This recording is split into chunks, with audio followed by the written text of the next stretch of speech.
Sports.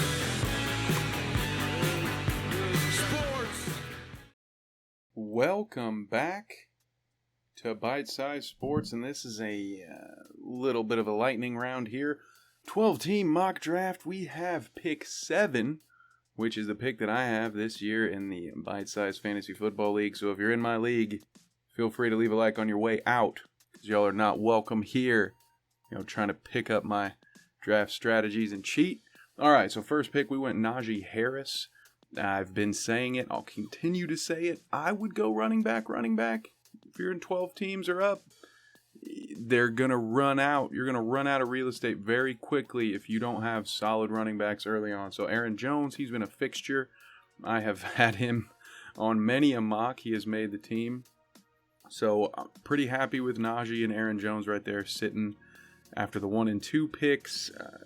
Neither one's going to run away with it and be an RB1 this year, or be the RB1 is what I meant to say. Am I going Pittman? You know it. I've been talking up Michael Pittman in every single one of these mock drafts. There we go. I finally got him. Finally reached and took a stab, admitting that is probably a reach. Looking, Deontay Johnson's right there.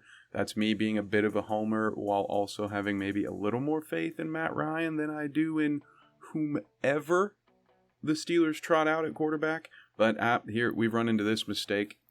This is what happens on these early mocks. Again, some of these were done about 10 days ago as of recording, around August 14th. So taking Breece Hall that early, not something I'd be doing right now. Yikes. Definitely not taking Breece Hall this early. In the real draft that I did, the Guillotine League, which we will have a video up soon, Hall was just nowhere to be seen. Dropped off the face of the earth, so to speak. I can't even remember what round he went in. We will check that when we get to that episode. As you can see, I'm struggling here with my crop. Allen Robinson, I'm glad to see that I was hovering over him, because that's one that I missed in early rounds, where in here I go ahead and take Brandon Cooks instead, where I think I undersold Allen Robinson to myself early in the preseason, just based on the lack of production we had last year. But different offense, completely different situation. And one thing we know about the Rams offense is there's room for 3 receivers there. So, of course, I went Amon-Ra St. Brown with that next pick, a wide receiver that I'm very high on. You heard me mention it in the last video. I have a tendency, if guys were on a team that was a winner last year, sometimes I'll get roped up into playing favorites. Call it nostalgia, call it comfort, or the safety, whatever it is. But Cooks and St. Brown were very good for me as waiver wire ads last year, as was Rashad Bateman. Goddard here, I'm very happy with that. We talk tight end strategy here for a minute. I've mentioned this before. If you see a spot where you like Kelsey and Andrews or Pitts, by all means, I'm not here to tell you not to do it. Play your game. For me, when I see Ertz and Goddard being one of the last couple guys on the board, those are the last tight ends that I'm really happy about starting. So I'd be grabbing one of those guys, and then I'd be swinging back to grab a Cole Kmet on the back end. Especially if you miss one of those guys, now you're just playing the upside play. And if you're doing that, I think Cole Kmet's the guy. I expected it last year, and I was wrong, but one more year of progression from Fields, learning the offense a little bit more. Cole Kmet's got game, and he's going to be quite the safety valve for a young quarterback. I really think he's a good option. I see Freiermuth here. Gesicki, there's rumors that he's going to be traded, so his stock could rise here in future mocks. I'd probably go Garrett Wilson here, right? A little bit of the hometown team going here. I am a Columbus native, well, at least a Columbus local, and so I might have been drinking the Kool-Aid on this one for you homies here in the Columbus playground. Yeah, I think, man, I'm really thinking about it. Do I even have time yet? Did my spot get... Oh, we went with Rodgers after Goddard. We got 8 seconds left. Melvin Gordon. Oh, I probably didn't do that. Who are we taking? This is one of the auto draft ones, isn't it? Nope, we grabbed Freiermuth. Okay. Freiermuth again. I'd be happy with him over Kmet. You might be happier. Probably, not probably. Freiermuth has shown more to date. There's more that's tangible with him that you can look at and say, like, I've seen what he's done. He's put up these numbers. Kmet had a rise at the end of last season, mind you, but I get it. Derek Carr as my backup quarterback here. I mean, I'm thrilled with that in a league.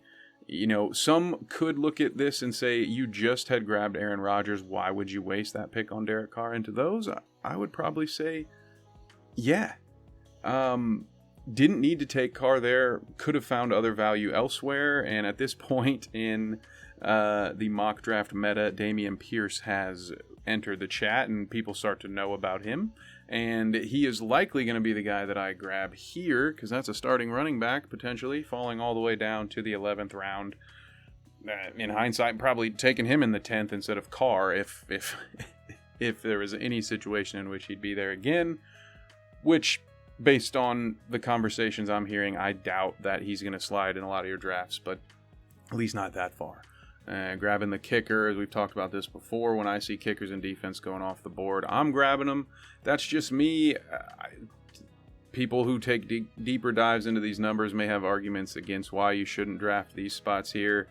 But, I mean, I want to win as many positions as I can week to week. So if I can find a kicker or a defense that is plug and play for me, but I only have to worry about occasionally with 1 or 2 matchups a year for that defense, and really only a bye week replacement for the kicker, I mean, that's great for me. That's lowering my maintenance throughout the year. And honestly, if I'm sitting here at the 12th and 13th round in a need to add value to my roster, we've made a lot of mistakes along the way. So I'm okay with it. Jahan Dotson is a guy that I have really been on the fence about, because going back and forth, because he's going to be the number 2 receiver in Washington as of this recording, but as a Colts fan, I've seen what Carson Wentz production looks like. So I don't know. I think Dotson is a key candidate for your Mr. Irrelevant here towards the end if you are a guy like me who doesn't take kicker or defense in that final round. If you have a roster spot open and you're looking for just depth on the bench, Dotson would be a guy that I would grab, because who knows, maybe Carson does get this whole thing figured out and then he's a number 2 receiver. So who knows?